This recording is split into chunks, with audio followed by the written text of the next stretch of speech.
अस्सलाम वालेकुम dear students, lecture 46 cap 1 का स्टार्ट कर रहे हैं जी। लास्ट सेशन के रिकॉर्डेड लेक्चर्स हैं क्योंकि ये जुम्मा और हफ्ता क्लासेस फिज़िकल ऑफ हो गई थी। तो question bank 8 steady industries limited page number 103 पे ये हम करेंगे इसमें इस लेक्चर में। और उसके बाद पास पेपर का बड़ा ही इंपॉर्टेंट क्वेश्चन है ग्रेनाइट कॉरपोरेशन, ये क्वेश्चन नंबर 5, ये भी हम इस लेक्चर में करेंगे। प्लस कुछ थोड़ी सी थेरी होगी जो आपके साथ डिस्कस की जाएगी। ये आपके लर्निंग ऑब्जेक्टिव 5 है या 6 है, मैं देख के बता दूंगा आपको। बहरहाल आपकी क्लास के अंदर वो हो रहा होगा, नज़र आ जाएगा, किताब खोलेंगे तो पेज नंबर कुछ प्लस माइनस हो सकते हैं। ये पेज 53 पे लर्निंग ऑब्जेक्टिव 6 है, इसके अंदर कमेंसमेंट ऑफ कैपिटलाइजेशन की शायद बात हो, थोड़ी बहुत सीजेशन की भी मे भी हो, ठीक है। तो ये थोड़ी सी डिस्कशन थेरी की। क्वेश्चन बैंक 8 स्टेडी इंडस्ट्रीज़ और पास पेपर 5 ग्रेनाइट कॉरपोरेशन, ये सवाल आप इस लेक्चर के अंदर जो है वो कवर करेंगे। प्लीज़ अपने लेक्चर्स को कवर कीजिएगा, इनमें सुस्ती ना कीजिएगा, क्योंकि अल्लाह खैर करे अगर मंडे को हम आपस में मिलते हैं तो फिज़िकली, तो फिर इससे आगे की बात हो रही होगी। तो यहाँ से आगे अपना लेक्चर स्टार्ट करें। अच्छा जी, रिक्वायरमेंट है calculate the amount of borrowing cost to be capitalized on 30 June 2016। तो borrowing cost to be capitalize निकालनी है। क्वेश्चन बैंक मैंने पेज नंबर बताया है, पेज नंबर 104, क्वेश्चन बैंक का क्वेश्चन नंबर 8, ठीक है जी।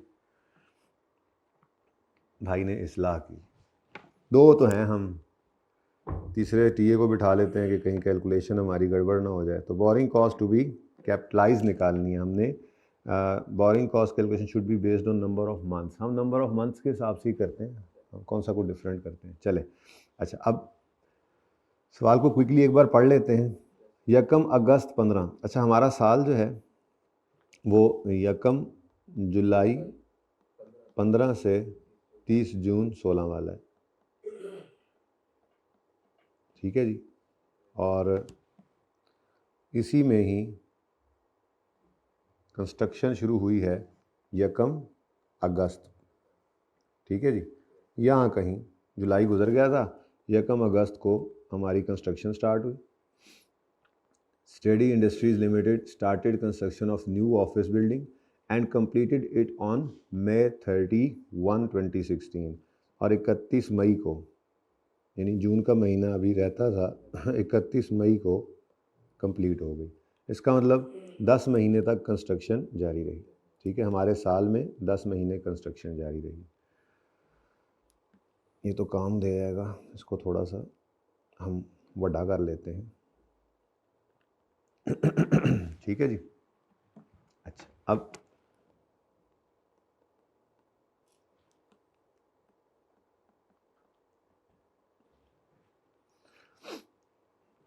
Payments made to contractor were as follows. यकम सितंबर को, यकम दिसंबर को, यकम फरवरी को और यकम जून को। ये 31 मई वाला कॉन्सेप्ट फिर आ गया।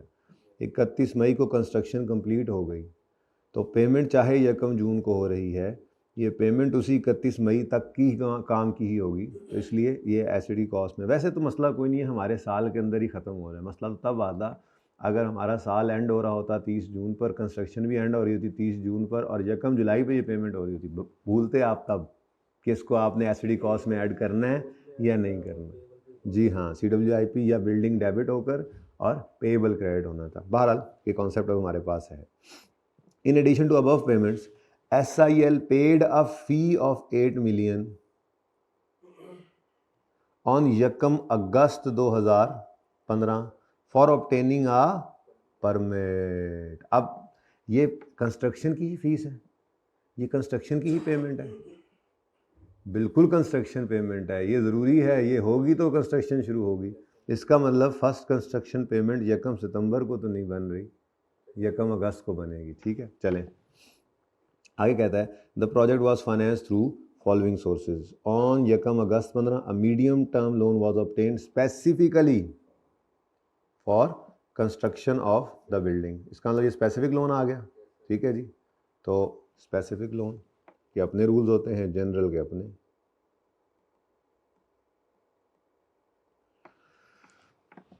नेक्स्ट कहता है the loan carried markup of 12% per annum, semi annually payable है वो, यानी हर 6 महीने बाद पे होगा। अब यहीं पर रुक जाओ और दोबारा से वो वाली रिवीजन करो जो हमने की थी जब सारी क्लास भरी होती थी, ठीक है। अगर ये लोन 1 अगस्त को आया और इसका इंटरेस्ट 6 महीने बाद पे होना है, तो अगस्त, सितंबर, अक्टूबर, नवंबर, दिसंबर, जनवरी, इन 6 महीनों का इंटरेस्ट या तो 31 जनवरी की शाम को पे होगा या 1 फरवरी की सुबह। 6 महीने बाद पे होना है, वहाँ पे भी 2 ऑप्शन होते हैं।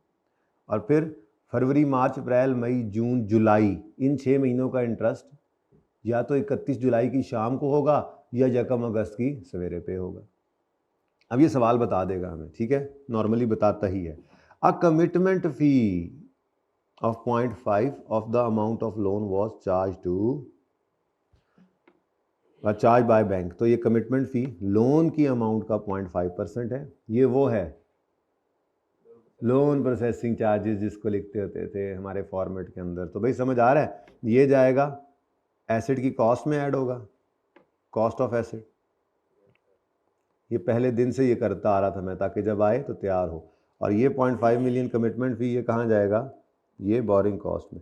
अल्टीमेटली इसने भी ऐड हो जाना है, लेकिन अब मसला है ना कि हमारी रिक्वायरमेंट देखो क्या है, वो है borrowing cost to be capitalized, तो उसमें ये आना चाहिए। टोटल कॉस्ट ऑफ एसेट में तो शायद ये दोनों इकट्ठे होकर सही हो ही जाता, तो इसलिए ज़रा ध्यान रखना पड़ता है। चलें खैर, अच्छा जी। उसके बाद वो कहता है surplus funds were invested in saving account at 8% per annum, और ऑन 1 फरवरी 16 SIL पेड, 1 फरवरी 16 पे SIL ने पे किया 6 मंथली इंटरेस्ट भी प्लस 5 मिलियन टुवर्ड्स प्रिंसिपल भी।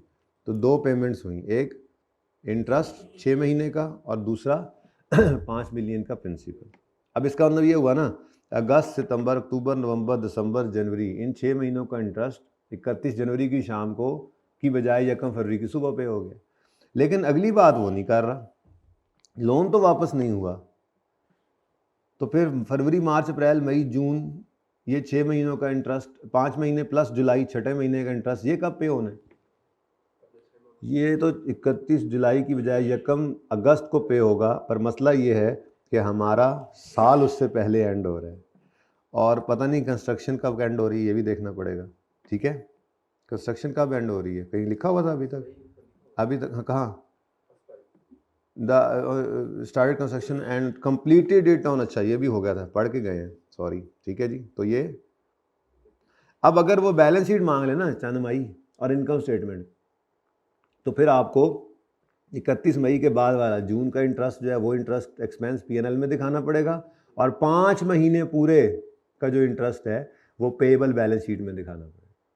देखते हैं, दिल किया तो 7 एडिशनल बना लेंगे, फिलहाल तो उसने सिर्फ क्या कहा है हमें, borrowing cost to be capitalize निकालो, ठीक हो गया जी। अच्छा, उसके बाद कहता है existing running finance facility of SIL, running finance facility of, ये जनरल लोन होते हैं ना, ठीक है, of 28 million from A, carrying markup of 13%, और एवरेज आउटस्टैंडिंग बैलेंस कितना है जी, 25। अब मुझे 28 नहीं चाहिए, पता है आपको, मुझे 25 चाहिए। ऐसे ही लिमिट तो नहीं ना चाहिए होती। नेक्स्ट है carrying finance facility of 25 million from bank B, carrying markup of 20% payable annually, और average running finance balance during the period was 20। अब ये 20 मेरे लिए रेलेवेंट और 25 इरेलेवेंट, ठीक है जी, सही है। तो ये भी मैंने यहाँ से काटा कर दिया। लेकिन अगली बात, सबसे अहम बात, इस पूरे डिब्बे को अभी डिब्बे में ही रखो, ये पूरा डिब्बा अभी डिब्बा है, क्योंकि इसको मैंने एंड पे आके निकालना है चीज़ों को, ठीक है। यहाँ से निकालेंगे जब मुझे एवरेज कैपिटलाइजेशन रेट चाहिए। ये लोन किस दिन आया किस दिन गया, इससे मुझे कोई लेना देना नहीं होता, ठीक है। तो बड़ा आसान सा सवाल है, क्या ख्याल है? अब कमेंसमेंट सिजेशन स्पेसिफिक लोन के लिए निकाल लेते हैं, जनरल लोन के लिए तो ऐसा कोई मसला होता नहीं है। तो सबसे पहले कमेंसमेंट और सिजेशन का रूल लिख लेते हैं, ठीक है जी। कमेंसमेंट होती है, अभी भी लिख रहे हैं हम, लेटर ऑफ जी, लोन रिसीव्ड, वर्क स्टार्टेड, इनमें से जो काम एंड पे हो, ये हमने शॉर्टकट रखा। स्टैंडर्ड में तो यूँ लिखा हुआ है जब ये सारे काम हो जाएं, तो इसका मतलब यही होता है ना कि सबसे आखिरी काम भी जब हो जाए, ठीक है। तो इसलिए हमने लिख दिया letter of loan receive, work started और फर्स्ट कंस्ट्रक्शन पेमेंट, और रोक दें जब वर्क कंप्लीट हो जाए, और अगर इससे पहले ईयर एंड हो जाए कभी, तो ईयर एंड पे तो सब कुछ ही रोकना पड़ता है। अच्छा एक काम करते हैं, ज़रा इतनी सी थेरी भी पढ़ लेते हैं, इकट्ठी थेरी भाई कह रहे थे वजनी हो जानी, मेहरबानी ताड़ी, तो जो जो बात होती जाए वो ज़रा साथ साथ पढ़ लेना ज़रा यहाँ से, ठीक है। ये देखें जी, पेज नंबर 53 के ऊपर ज़रा आए, commencement of capitalization of, commencement of capitalization में कहते हैं an entity shall begin, entity shall begin capitalizing borrowing cost, कब जी, ऑन द कमेंसमेंट डेट। अच्छा किस दिन स्टार्ट कर दे जी, shall begin capitalizing borrowing cost किस दिन जी, ऑन द कमेंसमेंट डेट। अब आगे वो बताएगा कमेंसमेंट डेट क्या होती है, ठीक है। तो बिगिन कर दें बोरिंग कॉस्ट कैपिटलाइज करना ऑन द कमेंसमेंट डेट। अब कमेंसमेंट डेट क्या है ये मैंने आपको पहले ही याद करा दी। Commencement date is the date when entity first meet all of the following conditions। तो commencement date क्या है जी, जिस दिन entity first meets all of the following conditions, सारी conditions meet हो जाएं। It incurs expenditure for the asset, payment of cash या transfer of other asset कह रहा है वो, कि जरूरी नहीं है कैश ही दें, आप कोई और आप गाड़ी दे दें यार, ये कॉन्ट्रैक्ट यार गाड़ी तुम ले लो, मिसाल दे रहा हूँ, इन काइंड पेमेंट हो सकती है ना, ठीक है। तो ये ए का मतलब क्या है, हमने जिसको कहा था, हमने जिसको कहा था फर्स्ट कंस्ट्रक्शन पेमेंट, ये ज़रा अपने अल्फाज में लिखते जाए ना, ठीक है। तो फर्स्ट कंस्ट्रक्शन पेमेंट, ठीक है। तो ये पढ़ें ज़रा, समझ में आती है यहाँ से जो उसने लिखा हुआ स्टैंडर्ड में। It incurs expenditures for the asset. Number 2, it incurs, ये एक्सपेंडिचर फॉर एसेट था, इट इनकर्स बोरिंग कॉस्ट। क्या मतलब है इसका जी, बोरिंग कॉस्ट कब इनकर, इंटरेस्ट कब इनकर होना शुरू होता है, एक्सपेंस कब इनकर होता है, जब सर्विस यूज अप करें। इलेक्ट्रिसिटी एक्सपेंस कब इनकर होने लगता है, जब आप बिजली इस्तेमाल कर रहे हैं। सैलरी एक्सपेंस कब इनकर होता है, जब आप एम्प्लॉय की सर्विसेज ले रहे हैं। रेंट कब इनकर होता है, जब आप दुकान मकान को यूज कर रहे हैं, किराए पर लिया हुआ है जिसको। तो इंटरेस्ट लोन का कब इनकर होता है, जब लोन आ गया है, आप उसके पैसे इस्तेमाल करना शुरू कर रहे हैं। तो इस जुमले को हमने यूं लिखा था, लोन रिसीव्ड, लोन रिसीव, ये लिखा था जी। तो लोन रिसीव होता है, जिस दिन से लोन रिसीव होता है उस दिन से आपकी बोरिंग कॉस्ट इनकर होना शुरू हो जाती है जी, समझ आती है बात। और तीसरी चीज, it undertakes activities necessary to prepare the asset, ठीक है, फॉर इट्स इंटेंडेड यूज और sale. Undertakes activities to prepare the asset. तो ये तीसरी चीज जिसको हमने आसान अल्फाज में क्या लिख लिया था, वर्क स्टार्टेड, ठीक है जी। उम्मीद है समझ आ रही होगी आपको कि हमने क्या फनकारी लगाई हुई थी, ठीक है। ज़रा आसान अल्फाज में लिख दिया था हमने। तो वर्क स्टार्टेड, तो यही 3 शर्तें हमारी भी थी। अब उसने लिखा कैसे हुआ है, हम यूँ लिखते थे जी, letter of loan received work started first construction payment, letter of loan received work started first construction payment, हमने ये लिख दिया था। उसने क्या बोला कि कैपिटलाइज करें कैपिटलाइजेशन डेट से, कैपिटलाइजेशन डेट कमेंसमेंट डेट से। कमेंसमेंट डेट क्या है, when entity first meet all of the following, first meet all of the following, ये भी हो जाए, ये भी हो जाए, ये भी हो जाए। तो इसी को हमने लिखा था लेटर ऑफ के तरीके से, ठीक है। अब ये थोड़ा सा जुमला रीड ओनली वाला है, लेकिन इंपॉर्टेंट इसलिए है कि ये अक्सर यूज होकर आपका सवाल बन जाता होता है, ठीक है। तो इसको ज़रा पढ़ते हैं, है रीड ओनली, रूल ऊपर पढ़ लिया लेकिन इसको ज़रूरी पढ़ना है हमने। द एक्टिविटीज़, ये जो उसने कहा ना, मतलब वर्क स्टार्टेड, कब हम वर्क स्टार्टेड को कब कहेंगे कि जी वो हो गया काम, कब काम शुरू हो गया, तो उसके बारे में कहता है activities necessary to prepare asset for intended use और sale includes activities necessary to prepare asset for its intended use और सेल इंक्लूड्स क्या क्या जी, technical and admin work prior to commencement of physical construction, जैसे map वगैरह बन रहा है, such as activities associated with obtaining permits prior to commencement of physical construction. ठीक है जी, वो कह रहा है कि जो एक्टिविटीज़ हम समझते हैं कि नेसेसरी हैं to prepare asset for its intended use, वो है, लिख ले यार,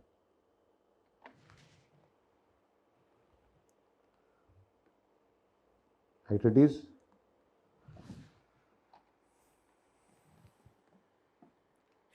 necessary to prepare asset intended use और सेल में क्या क्या शामिल है जी, technical and admin work prior to commencement of physical construction such as activities associated with obtaining permits.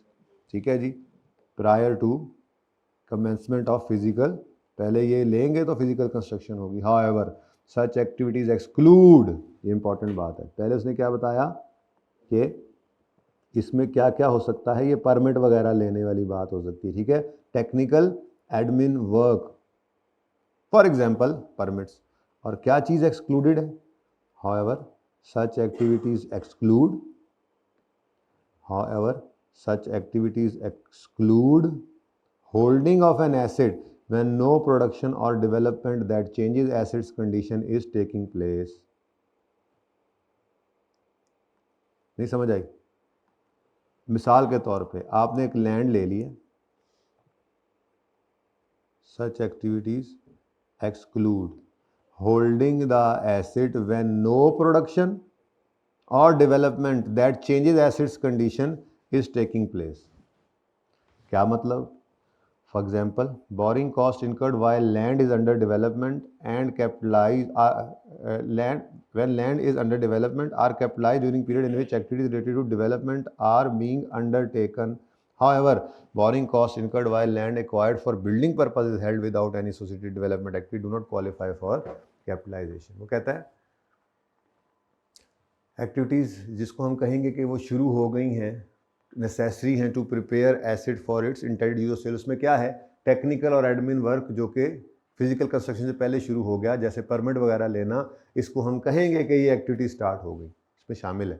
लेकिन क्या चीज़ शामिल नहीं है, holding of an asset when no production और development that changes assets condition is taking place. For example, अब इसकी example तो ये है, for example borrowing costs incurred while land acquired for building purposes held without any associated development activity do not qualify for capitalization। यानी अगर आपने land ले लिया है और उस पर कोई हेलजुल नहीं हो रही है, डेवलपमेंट नहीं हो रही है, तो आप ये नहीं कहेंगे कि जी लैंड खरीद लिया है ना, अगले साल बिल्डिंग बनाएंगे, तो जिस दिन से लैंड खरीदा उस दिन से बोरिंग कॉस्ट कैपिटलाइज कर जाए, ये सही नहीं है। हाँ, ये बीच में कह रहा है borrowing cost incurred while land is under development, हमने लैंड ले लिया, उसके ऊपर अब खुदाई शुरू हो चुकी है, उसके ऊपर बुनियादें, तो कंस्ट्रक्शन तो शुरू होगी ना एक तरह से। ठीक है, या उसको सीधा पतरा कर रहे हैं, अभी उसकी कंस्ट्रक्शन शुरू नहीं हुई, लेकिन वो लैंड क्या है, वो बिल्कुल झाड़ियाँ और जंगल उगा हुआ है, तो हम उसको साफ़ सुथरा कर रहे हैं, झाड़ियाँ तो जो वो उतार रहे हैं, घास साफ कर रहे हैं, हल चलाकर उसको सीधा कर रहे हैं, ये भी तो लैंड डेवलप हो रहा है। किस लिए हो रहा है? फॉर द पर्पज़ ऑफ, ताकि उस पर कंस्ट्रक्शन हो सके। तो कहते हैं borrowing cost incurred while land is under development are capitalized during the period in which activities related to development are being undertaken। ये इसमें नहीं आता, आगे ही आता है। तो वो क्या चीज नहीं शामिल करना चाह रहा, ये तो शामिल कर दिया ना। वो कह रहा है ये एक्टिविटीज एक्सक्लूडेड हैं। कौन सी जी? कि एसेट को होल्ड करना without development that changes asset condition. क्या मतलब बोरिंग कॉस्ट इनकर हो रही है, लोन ले लिया हुआ है, लैंड खरीदते हुए लोन ले लिया था बैंक से, अब इंटरेस्ट तो इनकर हो रहा है, लेकिन land acquired for building purpose जो है वो हेल्ड है विदाउट एनी एसोसिएटेड डेवलपमेंट, तो इसको हमने क्या कहना है, ये कोई एक्टिविटी नहीं चल रही। ठीक है ना, ये ऊपर वाली जो बात है ना, ये ज़रा मिलती ऊपर से है। ठीक है ना, इसलिए मैं इसको मतलब ये ब्रैकेट में डाल रहा हूँ, तो आपने हाईलाइट वाला पढ़ना है अगर यूँ समझना है तो। ठीक है, तो सादा बात, कमेंसमेंट ऑफ कैपिटलाइजेशन कब हो?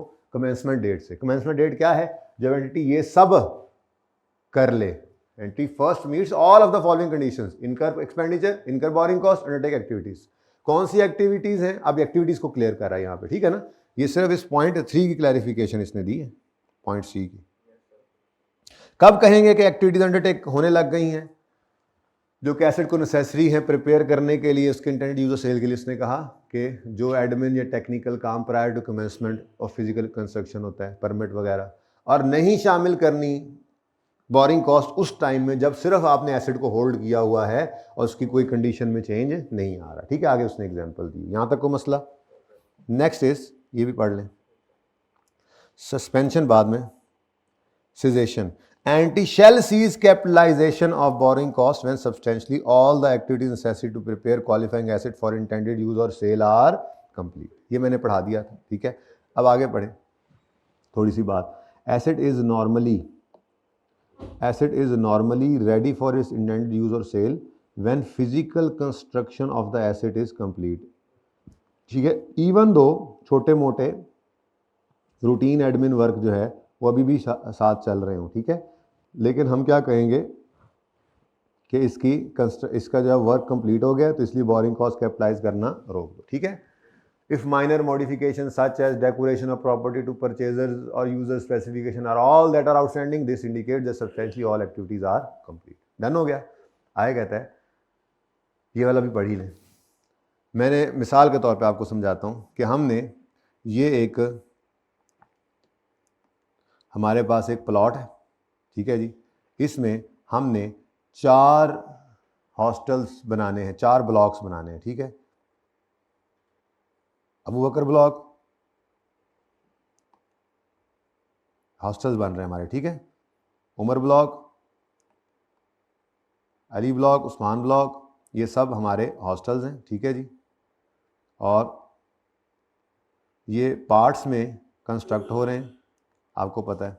ठीक है जी, ये 4 ब्लॉक्स हैं। ठीक है, अब ये हर ब्लॉक जो है ये सेपरेटली यूज़ होने के काबिल है, बोलो है ना?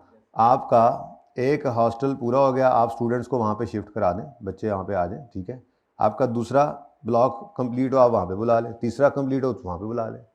तो अगर ऐसा कोई प्रोजेक्ट है जिसके अंदर आपकी कंस्ट्रक्शन जो है वो इन पार्ट्स पूरी होती जा रही है, तो हर पार्ट की बोरिंग कॉस्ट को उस वक्त रोक देना है जब उस पर कंस्ट्रक्शन कंप्लीट हो जाए।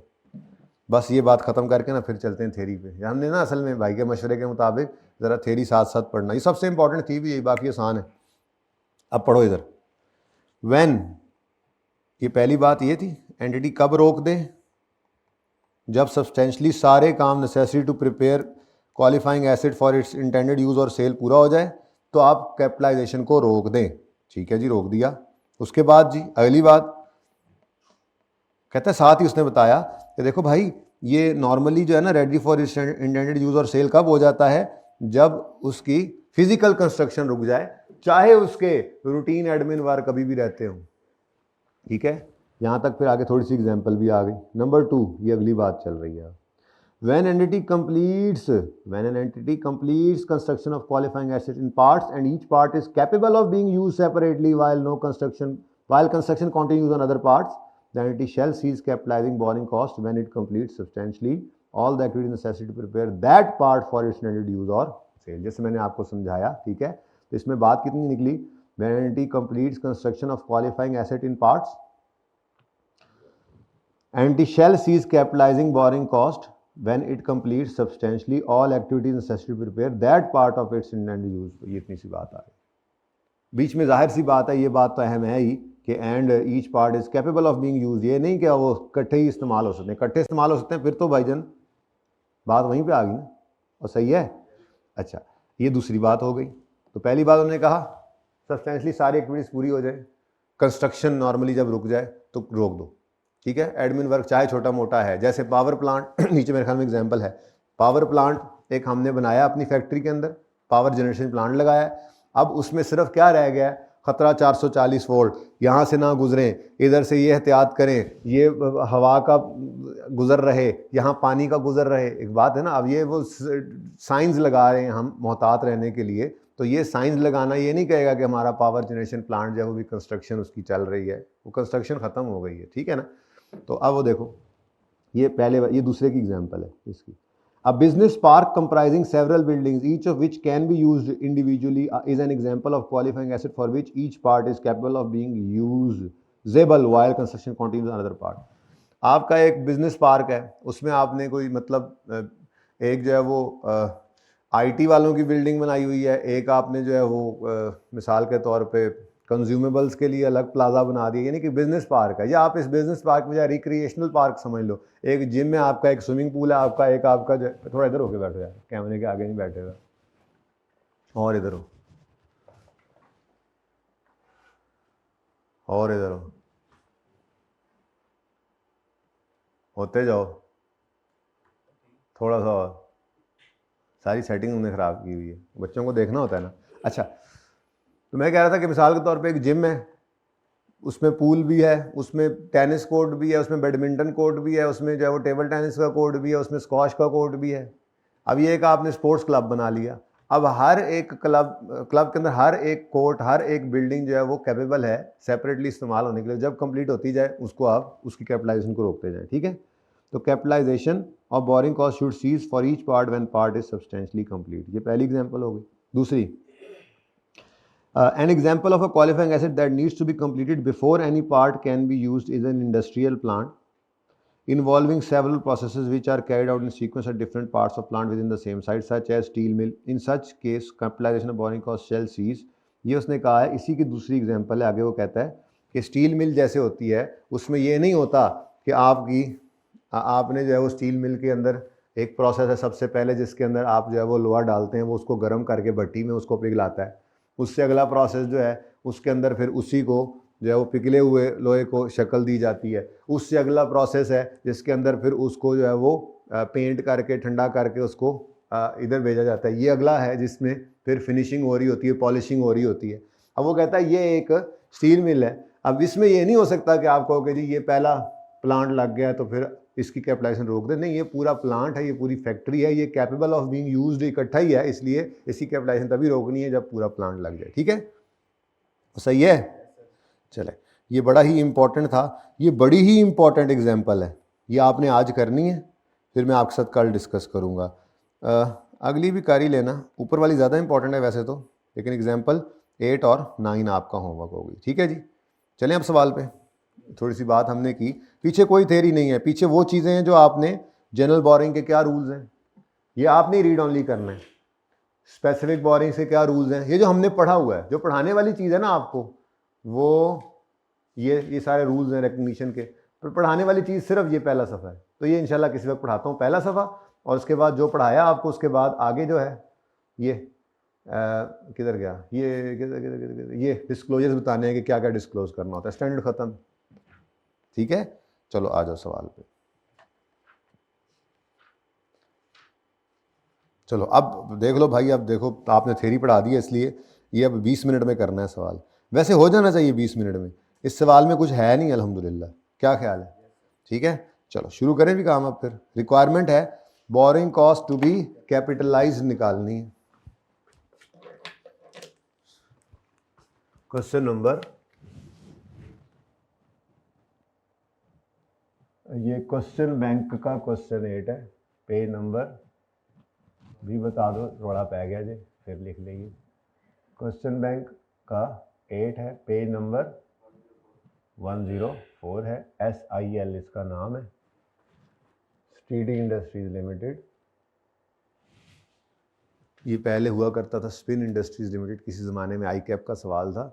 इसके अंदर जनरल लोन्स में एक थोड़ी सी कैलकुलेशन थी मुश्किल सी, फिर ICAP ने वो हटा दी, जिस वजह से अब कभी भी जनरल लोन के बारे में वो हमने बात नहीं की कि वो कैपिटलाइजेशन पीरियड कौन सा, उसका आउटस्टैंडिंग कौन से पीरियड का लेना है, बस जो गिवन होता है वही ले लेते हैं। बहरहाल ये सवाल पुराना अगर कोई बच्चा देखे तो पुराने बच्चे को पता होगा कि ये पास पेपर का सवाल है। वैसे भी आएगी क्वेश्चन बैंक के अंदर अक्सर सवाल जो अब किताब के अंदर है वो पास पेपर के ही होते हैं नॉर्मली। ठीक है, अच्छा जी, बोरिंग कॉस्ट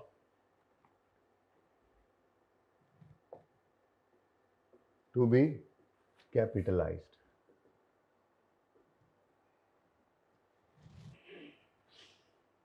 इसमें आपका आता है जी लोन प्रोसेसिंग चार्जेस, उसके बाद आपका interest expense on specific loans आता है, और अगर लोन एक भी है दो तो हो तो फिर तो चलो 2 लाइनों में आप इंटरेस्ट निकालें, 3 लोन है तो 3 लाइनों में निकालें, लेकिन अगर एक ही लोन की किस्तें पे हो जाएं तो भी एक लाइन में इंटरेस्ट नहीं निकल सकता। मतलब आपको अगर मिसाल के तौर पे आपने भाई मोबाइल वाले भाई अगर 100 रुपये का लोन लिया है तो 100 रुपये का लोन कितने महीने आउटस्टैंडिंग रहा, अगर तो कोई किस्त पे नहीं तो वही सारा साल रहा, एक ही लाइन में इंटरेस्ट निकल आया। और अगर दरमियान में किस्त पे हो गई एक तो फिर लोन का प्रिंसिपल चेंज हो गया एक बार तो फिर 2 बार अलग अलग निकालेंगे। करके आए थे ये, ठीक है। तो थोड़ा इधर होके बैठो, इधर सामने।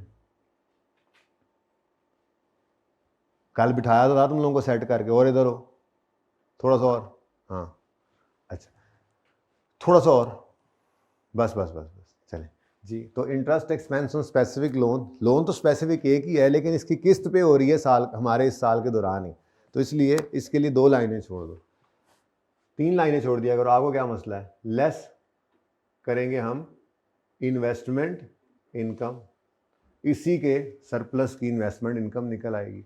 3-4 लाइनें इसके लिए काफ़ी होंगी मेरे ख्याल से। और उसके बाद interest expense on general loans, जिसमें हमें पेमेंट की अमाउंट और पेमेंट की डेट चाहिए होती है और फिर एवरेज रेट चाहिए होता है, ठीक है। तो मेरा तो ये मशवरा है यार, ये तो बहुत बड़ी बड़ी फिगर है, 10 के आगे 6 सिफरें पड़ी हैं, और हम 1000 में कर लें, फिर मिलियन में करते हैं, मिलियन में करते हैं। भाई कह रहे मिलियन में करें, छोटी गेम ना खेलें, गेम बड़ी खेलें, रुपीज़ इन मिलियन, ठीक है जी। ये हमारी रिक्वायरमेंट है।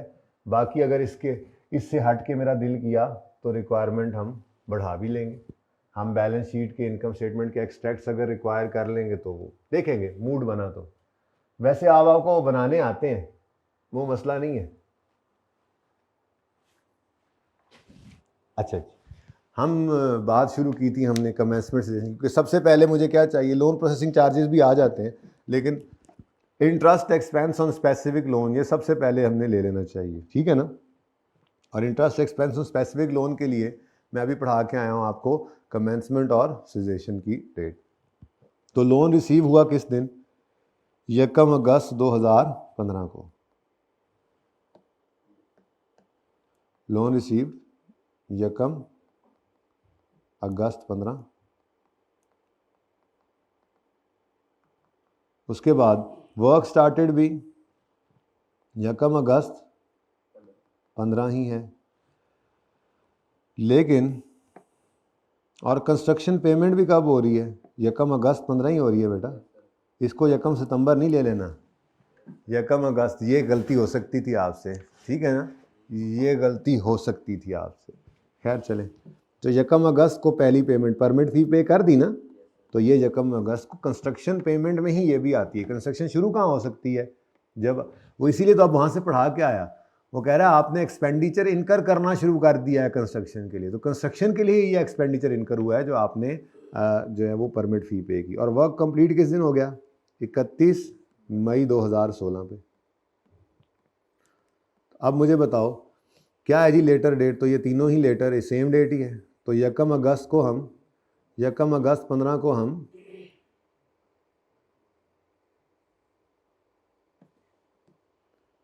कमेंसमेंट करेंगे और 31 मई पर सीजेशन कर देंगे, ठीक है जी। तो कितने महीने बनते हैं, पूरे 10 महीने, पूरे 10 महीने आपका बोरिंग कॉस्ट कैपिटलाइज होगा। अच्छा, सवाल के अंदर वो कोई नहीं है, क्या कहते हैं उसको, सस्पेंशन, वो भी हो सकती थी, ठीक है। चलें, अब लोन जो है 1 अगस्त को 25 मिलियन का आया है और 1 फरवरी को उसमें से एक किस्त पे हुई है, ठीक है। तो अगस्त, सितंबर, अक्टूबर, नवंबर, दिसंबर, जनवरी, 6 महीने तक 25 मिलियन का लोन आउटस्टैंडिंग रहा। और इंटरेस्ट रेट कितना था स्पेसिफिक लोन का, 12%। कितने मंथ्स जी, 6/12। कौन से महीने हैं ये, अगस्त से जनवरी, अगस्त 15 से जनवरी 16। अच्छा, अगर सस्पेंशन होती तो, सवाल में सस्पेंशन होती तो फ्रैक्शन डालते, थोड़ा सा फासला डाल देते, ठीक है। चलो, तो ये हो गया प्लस, इतना आगे में क्यों गया, सस्पेंशन तो है नहीं, सस्पेंशन हो तो मंथ्स लिखने की जगह हम छोड़ देते होते हैं ना, ठीक है। तो यहाँ से लिखो 25 मिलियन इंटू कितना था 12% इंटू 6/12, ये जनाब 25 मिलियन का इंटरेस्ट, तो 25 मिलियन पे तो इंटरेस्ट आ गया। लेकिन अब यकम फरवरी को एक किस्त पे हुई 5 मिलियन की, प्रिंसिपल अमाउंट पे हो गई 5 मिलियन की, तो फिर हमें अब प्रिंसिपल चेंज करके इंटरेस्ट निकालना पड़ेगा। तो यकम फरवरी ऑनवर्ड्स 20 मिलियन का प्रिंसिपल आउटस्टैंडिंग रहा। और इधर देखो ज़रा, फरवरी, मार्च, अप्रैल, मई, बस 4 महीने। वैसे पेबल में तो 5 जाने हैं, एक महीना आखिरी जो है वो एक्सपेंस पीएनएल में चला जाएगा। यकम जुलाई को तो लोन था नहीं ना, इसलिए जुलाई वाले महीने में तो अगर पीएनएल बनाना भी तो इंटरेस्ट एक्सपेंस में कुछ नहीं जाना। यकम अगस्त को लोन आया, इस दिन से इंटरेस्ट बैंक का बनना शुरू हुआ और इसी दिन से ही हमने उसको एसेट में डालना शुरू कर दिया। लेकिन 31 मई पर एसेट की कॉस्ट में डालना, इसको छोड़ देंगे इंटरेस्ट को। बैंक को 11 महीने का इंटरेस्ट देना है, एसेट में 10 महीने ऐड होगा, बाकी 1 महीने का एक्सपेंस पीएनएल में जाएगा, लेकिन वो रिक्वायर्ड नहीं था, ठीक है। पहले पता तो हो, साथ साथ तैयारी तो चलती रहे। तो ये कितने महीने जी, 4/12। तो यही तो हमने देखा था कि 10 महीने कैपिटलाइजेशन पीरियड होना चाहिए, तो 6 और 4 10 आ गए। कितना बनता है 2.3 मिलियन, ठीक है जी, वो सही है। अच्छा, उसके बाद अगला काम इन्वेस्टमेंट इनकम चाहिए होती है, उसके लिए हमें रिसीट पेमेंट बनाना है। जनरल लोन भी है तो उसके लिए भी रिसीट पेमेंट बनाना है। तो वर्किंग नंबर 1 हम करेंगे receipt payment schedule, date, description. ये बड़े ज़बरदस्त तरीके से अब आपने कर लिया हुआ है रिसीट पेमेंट। बस ये वाला काम नहीं देखा हुआ था जो आज देखने लगे, ठीक है, कि इंटरेस्ट की प्रिंसिपल अमाउंट की रीपेमेंट आ जाए तो क्या करना है। बाकी इसमें 3 ही चीज़ें आती हैं, ओन फंड्स, चाहे इक्विटी हो, चाहे रिटेन्ड अर्निंग्स पड़ी हुई थी, चाहे अपना कैश, वो रिटेन्ड अर्निंग्स ही दूसरी साइड पर पड़ी होती है ना, ठीक है, कह सकते हैं ओन फंड्स या स्पेसिफिक लोन्स या जनरल लोन्स, ठीक है। लेकिन बैलेंस का कॉलम सिर्फ हिट होता है स्पेसिफिक लोन्स की वजह से, ठीक है ना। ये छोटी छोटी बातें हमने याद रखी हुई हैं। तो बहरहाल फिलहाल तो हमारे सवाल में स्पेसिफिक लोन्स हैं और जनरल लोन्स हैं। लोन्स ही लिख लिया करो, चाहे एक भी है, खैर है, और बैलेंस। अब ये बनाने के लिए हमें क्या चाहिए, डेट वाइज रिसीट पेमेंट की नंबरिंग चाहिए। तो शुरू हो जाते हैं जी, फिर इंशाल्लाह अभी बन जाएगा, कोई मसला ही नहीं है। किस कलर से बनाएं अब, ये तो रेड, चलो रेड से ही करते हैं जी। जी बच्चों, सबसे पहले मेरे ख्याल में तो लोन रिसीव हो रहा है, ये 1। उसके बाद इसी दिन ही, ओहो, इसी दिन ही एक ये पेमेंट भी हो रही है, बोरिंग कॉस्ट में जो जाती है। बहरहाल ये कमिटमेंट फ़ी है, ये भी 1 है, तो ये 1A हो गया और ये 1B हो गया। कोई और भी है इस दिन, यकम, ओह ये भी तो है, ये भी तो है, ये कमिटमेंट फ़ी भी यकम अगस्त को ही पे हो रही है ना, तो ये तो 3 हो गए, ठीक है। तो 1A 1B 1C को मसला, ये तीनों यकम अगस्त को पेमेंट्स हुई। उसके बाद अगस्त पूरे में और कोई पेमेंट नहीं है, फिर यकम सितंबर को पेमेंट हुई, ये डेट चेंज हो गई। फिर सितंबर गुजरा, अक्टूबर गुजरा, नवंबर गुजरा, दिसंबर गुजरा, नहीं गुजरा, नंबर 3 आ गया जी, नंबर 3 आता है ना, हाँ ये तो 2 था, मैं ज़रा उसको ज़रा पतला करने गया हूँ पेन को, ये 3, ठीक है जी। अब यकम फरवरी को क्या सिर्फ कंस्ट्रक्शन की पेमेंट हो रही है ना, यकम फरवरी पर तो लोन का प्रिंसिपल भी रीपे हो रहा है। तो यूं कर लें, कंस्ट्रक्शन पेमेंट हुई, लोन का प्रिंसिपल पे हुआ, और तो और इंटरेस्ट भी पे हुआ ऐसे। तो इस दिन भी 3 पेमेंट्स आ गई। और एक आपको छोटी सी बात कही थी, सेम डे के ऊपर रिसीट्स पेमेंट्स आ जाए तो डिब्बा लगा लेना, नेट आंसर निकाल लेना, वही काम करना, ठीक है। तो 4B और C भी हो गया। उसके बाद फरवरी गुजरा, मार्च गुजरा, ये 5 जो है ये वैसे तो यही बन रहा है 5, ऐसा ही है ना, इसके अलावा कोई पेमेंट नहीं है। लेकिन रिसिजेशन के बाद वाली इस पेमेंट की डेट को लेने की ज़रूरत कोई नहीं होती, काम हमारा चल जाता है। बहरहाल अभी तक तो हमने सारा कुछ ले ही लिया, ठीक है। ये डिब्बा बंद ही होता है, ये बक्सा है, बक्सा, इसके अंदर हमने रजाइयों छुपा के रखी हुई हैं, आप सर्दियों में निकालेंगे, ठीक है ना। तो शुरू हो जाए जी।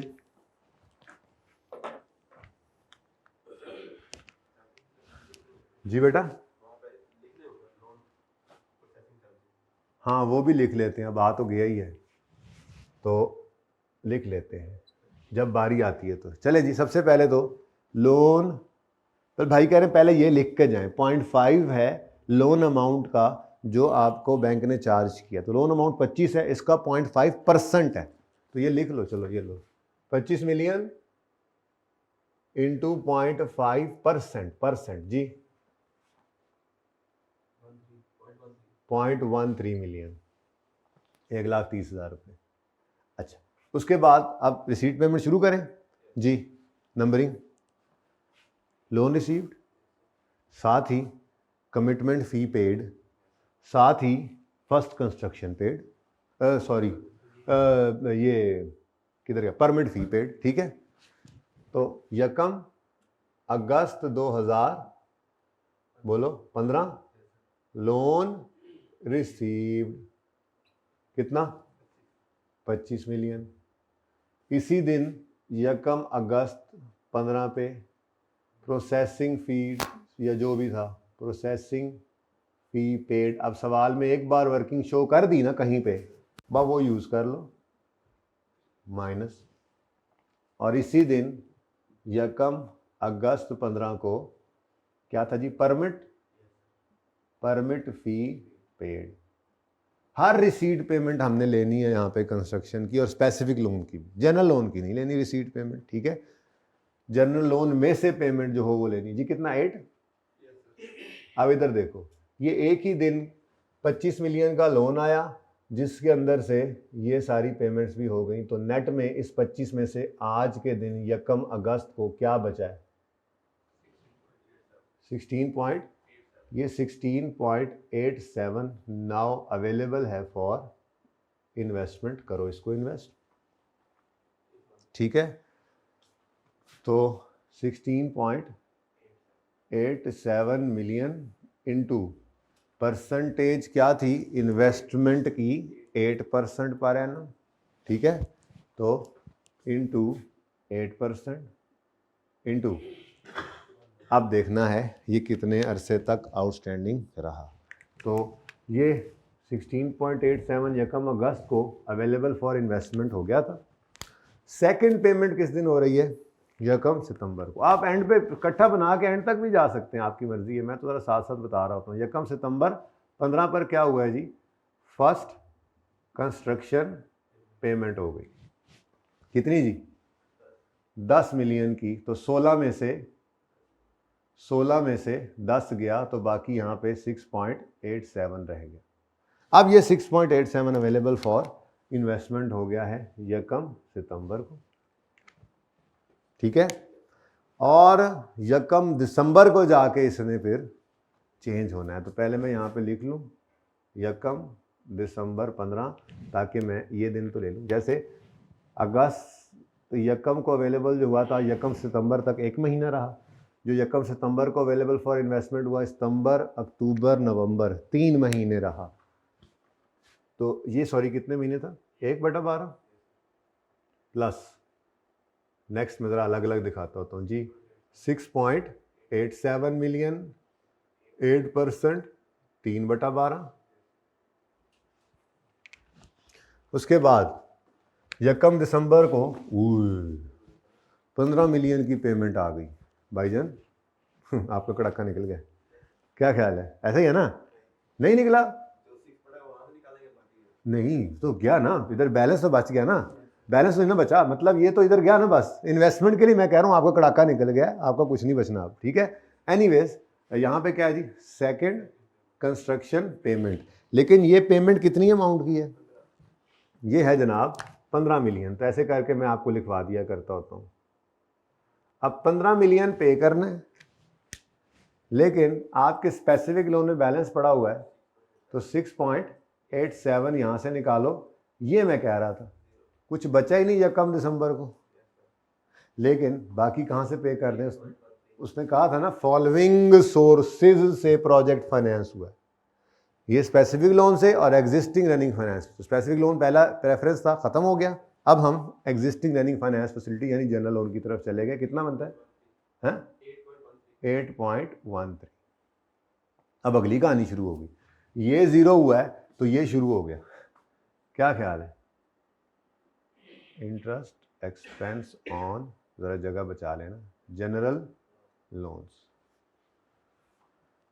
जी अब ये स्टार्ट हो गया जी। सबसे पहली payment out of general loan कितनी हुई है? 8.13 मिलियन।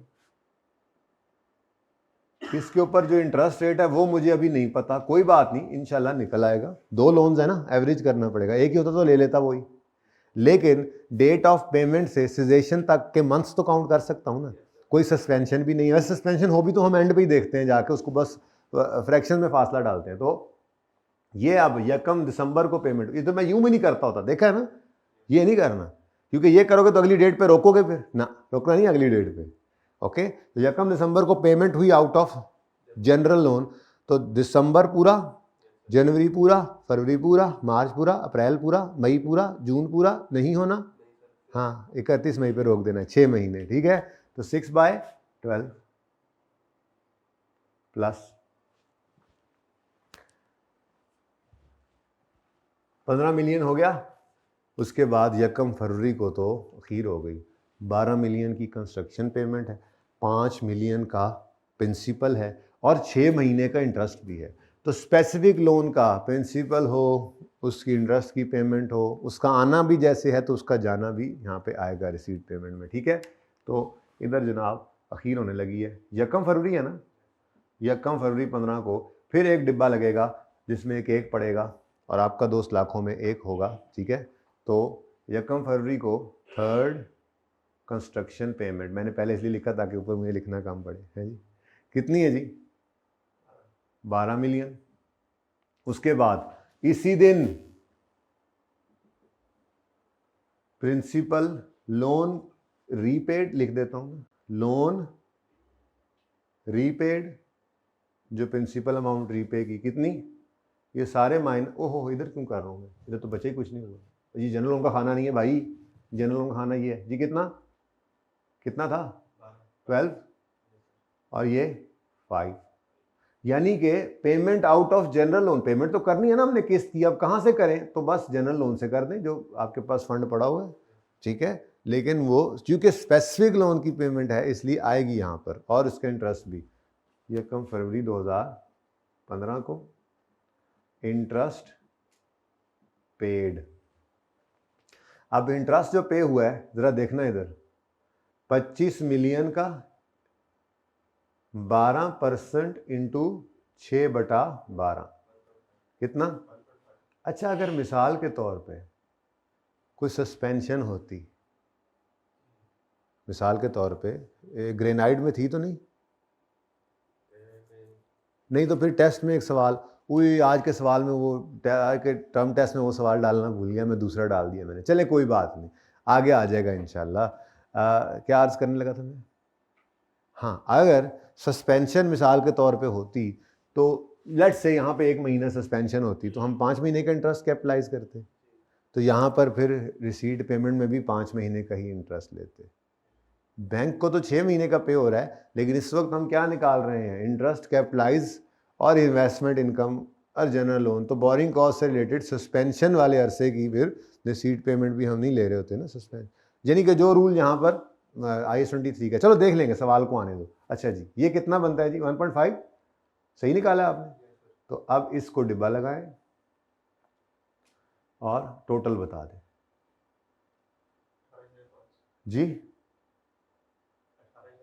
अच्छा, अब 18.5 को इकट्ठा लिखने का क्या फ़ायदा है? मुझे कोई बता दे, कोई एक ही तो बैठा हुआ है। 18.5 को इकट्ठा लिखने का क्या फ़ायदा? हाँ, हम यूँ करते, 12 को लेते, फिर हम 5 को लेते, फिर 1.5 को लेते, सेम डेट थी तो रेट लग के सेम ही फ्रैक्शन आना था, तो इस डिब्बे का फायदा, इस डिब्बे में तो हम ले जाते हैं ना यहाँ पे बैलेंस, इस डिब्बे का फायदा क्या है, टोटल अमाउंट मिल जाती है। 3 बार रेट लगाने की बजाय एक ही बार रेट लगाएंगे 18.5 मिलियन इंटू रेट अभी नहीं पता, इंटू फरवरी यकम को पेमेंट हुई, फरवरी मार्च अप्रैल मई, कितने मंथ्स, 4/12। उसके बाद जी ये देख लो, अब इसको छोड़ दिया करो, जो आपकी कमेंसेशन डेट के बाद की रिसीट पेमेंट से छोड़ दिया करो, उससे कोई फ़र्क नहीं पड़ता।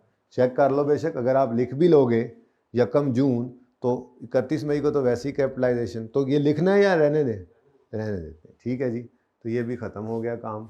अब सिर्फ रह क्या गया है, अगर मुझे जनरल लोन का कैपिटलाइजेशन रेट मिल जाए, इसका आंसर भी बता दो, 0.25, तो ये नेट होकर पहुंच चुका है जनरल लोन, स्पेसिफिक लोन भी 2.05। अब सिर्फ मुझे क्या चाहिए, जनरल लोन का इंटरेस्ट, और मेरा आंसर पूरा हो जाएगा। लेकिन ये जनरल लोन का इंटरेस्ट निकालने के लिए मुझे जनरल लोन्स दो हैं उनको एवरेज कर, यानी कि उनके रेट को एवरेज करके रेट निकालना पड़ेगा, एवरेज कैपिटलाइजेशन रेट जिसे हम कहते थे। अब वो देख लें जी, अब ये डिब्बा खुला, ये डिब्बा बंद था, ठीक है, कोई ज़रूरत नहीं पड़ी थी इस डिब्बे की। अब मुझे सिर्फ रेट की ज़रूरत पड़ी तो मैंने इस डिब्बे को खोलना है, ठीक है।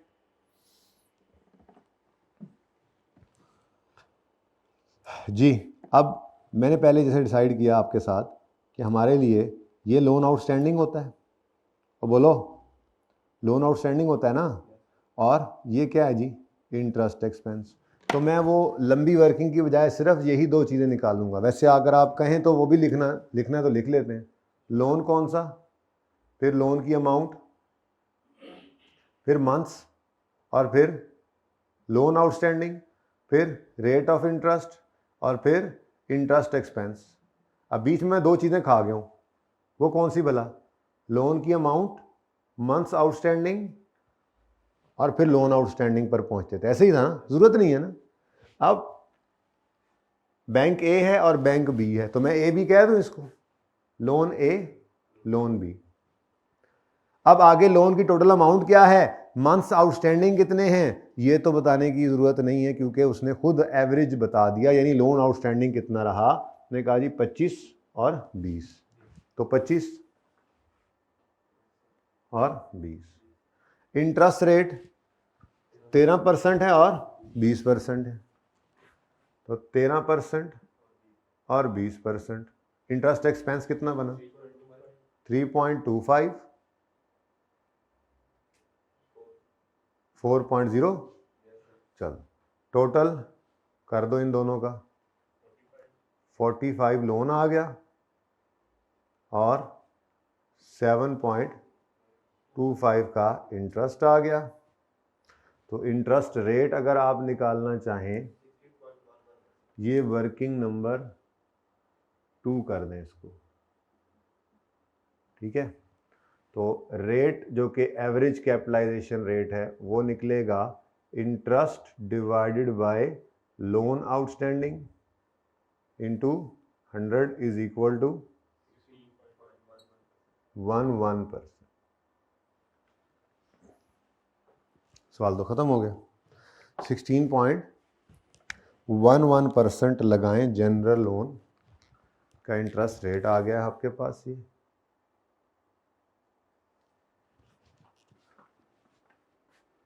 %16.11, और बता दें एग्जामिनर को कि ये आपने वर्किंग 2 में निकाला जी। आंसर जी,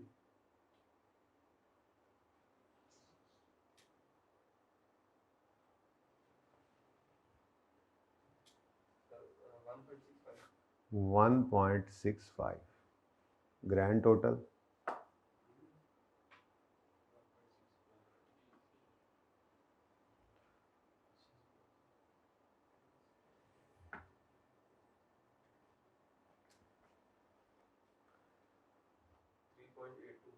$3.83 बनता है मेरे हिसाब से तो, ठीक है जी।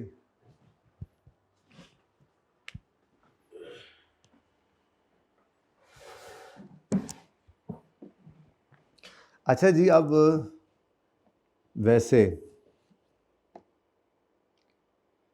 अगर पीएनएल मांगा होता तो कितने महीने का इंटरेस्ट बैंक को देना है? वैसे बैंक को तो आपने देना है पूरे 11 महीने का इंटरेस्ट, ऐसे ही है ना?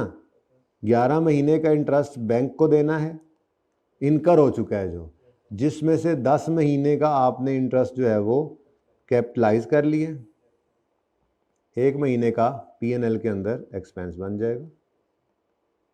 लेकिन अगर आप बैलेंस शीट बना रहे हो तो गौरतलब बात यह है कि यकम अगस्त से अगस्त, सितंबर, अक्टूबर, नवंबर, दिसंबर, 31 जनवरी तक 6 महीने का इंटरेस्ट यकम फरवरी को पे हो गया। अगर बैलेंस शीट बना रहे होते तो फिर 5 महीने का इंटरेस्ट, देखो ना एक्सपेंस, ये बड़ा मुश्किल बात हो रही है वैसे तो। 5 मंथ्स का एक्सपेंस जो है ये पेएबल है, जिसमें से आपने फरवरी, मार्च, अप्रैल, मई के 4 महीनों का एक्सपेंस तो कैपिटल वर्क इन प्रोग्रेस में डेबिट कर दिया, बाकी 1 महीने का इंटरेस्ट एक्सपेंस में डेबिट होगा।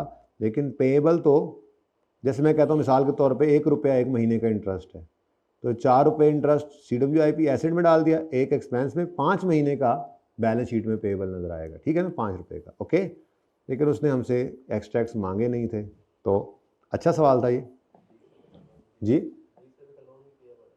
हाँ, वो भी पेएबल था, अब वो चुप है तो उसको नॉन करंट के अंदर शो कर देंगे। फिर ऐसे तो एसेट भी बन गया है, तो construction payments plus permit fee plus borrowing cost to be capitalize, ये भी आ सकता था, करना चाहे तो ये भी कर सकते हैं।